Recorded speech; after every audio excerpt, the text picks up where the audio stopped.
एक दिन सैयद उमर शाह जी अकाल चलाना कर गए। उनके बाद उनकी गद्दी पर उनके बड़े बेटे सैयद जैनुल आबिदीन जी को बैठाया गया। सैयद जैनुल आबिदीन जी ने बगदाद शरीफ में गरीबों, मजबूरों और जरूरतमंदों की 22 साल तक सेवा की और इसी दौरान उनकी शादी बगदाद शरीफ की बीबी अमीना जी, जिन्हें लोग बीबी फातिमा जी के नाम से भी याद करते हैं, से हुई। इनके 3 बेटे हुए सैयद दाऊद, सैयद महमूद और सैयद सहरा। 22 साल की सेवा निभाने के बाद एक दिन सैयद जैनुल आबिदीन जी अपने रूहानी गुरु जी के हुक्म से बगदाद शरीफ छोड़कर मुल्तान, अब पाकिस्तान के पास पड़ते गौव शाहकोट, पाकिस्तान में परिवार समेत आकर अपना डेरा जमाया। लखदाता पीर जी, जिनका असली नाम हजरत सखी सैयद अहमद सुल्तान था, एक महान सूफी संत और अल्लाह के वली थे। उनका असली दरबार पाकिस्तान के डेरा गाजी खान जिले के सखी सरवर गांव में स्थित है। उन्हें लोग लाला वाला पीर, ढोला वाला पीर और चौकिया वाला पीर जैसे नामों से भी जानते हैं। कहा जाता है कि लखदाता पीर जी के जन्म के समय से ही चमत्कार होने लगे थे। जिस दाई ने उनका जन्म करवाया था वह अंधी थी, लेकिन जैसे ही लखदाता पीर जी उसके हाथ में आए, उसकी आंखों की रोशनी वापस आ गई। इस घटना से सभी लोग उनकी आध्यात्मिक ताकत को पहचानने लगे। बचपन से ही उनके चमत्कार लोगों को हैरान करते थे। कहते हैं कि उनकी छूने से कांटे हीरे और मोती में बदल जाते थे। जब लखदाता जी का जन्म हुआ तो दाई नूरा ने सैयद जैनुल आबिदीन जी से कहा, हुजूर, आपके घर खुद अल्लाह ने जन्म लिया है। माता आयशा जी के कहने पर सैयद जैनुल आबिदीन जी ने दाई नूरा को जुवार का भरा घड़ा बधाई के रूप में दिया। घड़ा सिर पर उठा, दाई नूरा खुशी खुशी घर की तरफ चल पड़ी। रास्ते में ख्याल आया, क्यों ना जुवार बेचकर घर का राशन ले लूं। यही सोचकर दाई नूरा बनिए की दुकान पर गई और जैसे ही उसने घड़ा सिर से उतारकर जमीन पर रखा तो दाई नूरा और बनिया हैरानी से घड़े की तरफ देखते ही रह गए। जो घड़ा जुवार से भरा हुआ था उसमें से सतरंगी रोशनी निकल रही है और उनकी रोशनी से सारी दुकान जगमगा उठी। यानी जुवार के दाने लाल हीरे जवाहरात बन गए और उसी दिन से आपका नाम लाला वाला पीर पड़ गया। जब लखदाता जी का जन्म होने वाला था तो दाई नूरा को बुलाया गया, जो कई सालों से आंखों से अंधी थी।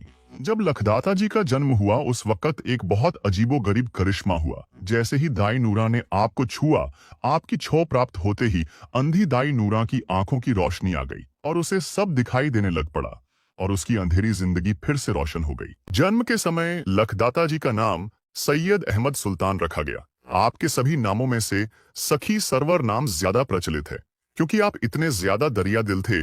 जो भी आपके पास आता, कैसी भी मुराद लेके आता, चाहे वो धर्म के प्रति होती, चाहे दुनियादारी की मुश्किल होती, आप सभी मुश्किलों का हल एक ही पल में कर देते थे। लखदाता जी ने अपने जीवन का काफी समय धौंकल में गुजारा और बाद में आप शाहकोट आ गए और यहीं पर आपने सैयद अब्दुल रजाक जी की बेटी से शादी की और आपके एक बेटा भी हुआ जिसका नाम सैयद सिराजुद्दीन रखा था। उसके बाद आपने दूसरी शादी मुल्तान के राजा घनो पठान जी की बेटी से की। लखदाता जी कई साल अपने पिताजी सैयद जैनुल आबिदीन, माता आयशा जी और भाइयों के साथ शाहकोट में ही रहे और दीन दुखियों की सेवा करते रहे। यहीं पर आपके पिताजी, माताजी और भाई अल्लाह को प्यारे हो गए और उनके मजार शाहकोट में ही स्थित हैं। लखदाता जी का एक किस्सा बहुत मशहूर है। जब लखदाता जी की शादी हुई और आपको जो भी दहेज में मिला वो सब आपने गरीबों और जरूरतमंदों में बांट दिया। आप बहुत ऊंचे ख्यालों और गरीबों का ध्यान रखने वाले पीर थे, या यूं कहो कि दानशीलता और रूहानियत आप में बहुत थी। जो भी जरूरतमंद आपके पास आता, आप उसकी आस मुराद जरूर पूरी करते। इसीलिए आपका नाम सखी सरवर पड़ा। यह बात उस समय से लेकर आज तक अट्टल है।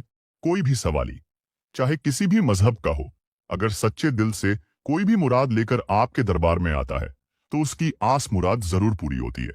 लाधेकी गांव में रहने वाली दानी झट्टी, जिसके माँ बाप पीर लखदाता जी के मुरीद थे, वो जब भी लखदाता जी के दरबार जाते तो अपनी बेटी दानी को हमेशा साथ ले जाते। दानी झट्टी का अपने पीर लखदाता जी में विश्वास दिन प्रतिदिन बढ़ता गया। जब दानी झट्टी शादी के लायक हुई तो उसके माँ बाप ने उसकी शादी गौव धोलेकी के उजागर सिंह के साथ कर दी। उसके ससुराल वाले पीर लखदाता जी को नहीं मानते थे। अब दानी झट्टी पीर लखदाता जी को याद करती है, उनको माथा टेकती है, उनकी न्याज चढ़ाती है, चूरमा बांटती है, कनक के रोड़े बांटती है। परंतु उसका पति उजागर सिंह और ससुराल वाले उसे रोकते हैं और गुस्सा होते हैं कि तू मुसलमान की पूजा मत कर। दोस्तों, आज हम आपको बताएंगे लखदाता पीर जी का मंत्र जा कलाम कैसे पढ़नी चाहिए, जिससे हमें कृपा प्राप्त हो सके और कारोबार में सफलता मिले और घर परिवार में शांति रहे। मंत्र जा कलाम पढ़ने से पहले साफ सफाई का ध्यान रखना जरूरी है। अच्छी तरह पाक पवित्र होले फिर आसन पर बैठकर सबसे पहले अपने गुरु को प्रणाम करें, फिर धरती माता को प्रणाम करें और फिर अपने माता पिता को प्रणाम करें। फिर आप कलाम जा मंत्र कर सकते हैं। सखी सरवर लखदाता जी के बहुत मुरीद हुए हैं। उनमें से एक मुरीद हुए हैं हिमाचल प्रदेश, जिला ऊना, सैलीगॉव के निगाहिया जी, जो कि कुष्ठ रोग से पीड़ित थे। कुष्ठ रोगी होने के कारण परिवार वाले निगाहिया जी से नफरत करने लगे कि कहीं यह रोग बाकी परिवार को न हो जाए, इसलिए उनका रहना, खाना पीना सब कुछ परिवार से अलग कर दिया। निगाहिया जी इस बात से बहुत दुखी थे। एक दिन उन्होंने सोचा कि अगर मैं यहां से कहीं चला जाऊं तो अवश्य परिवार वाले चिंता मुक्त हो जाएंगे। ये सोचकर निगाहिया जी घर से निकल पड़े। रास्ते में उन्हें कुछ लोग मिले जो नाचते गाते ढोल बजाते हुए जा रहे थे। निगाहिया जी ने उनसे पूछा, भाई आप लोग कहाँ जा रहे हो? तो उन्होंने कहा, हम अपने पीर सखी सरवर लखदाता जी के दरबार पीर निगाहें जा रहे हैं, वो सबकी मनोकामना पूरी करते हैं।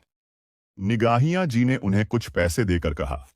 पारिवारिक झगड़ों से परेशान होकर लखदाता पीर जी ने अपना गांव छोड़ दिया और मुल्तान चले गए। वहां उन्होंने एक वीरान जगह को अपना ठिकाना बनाया।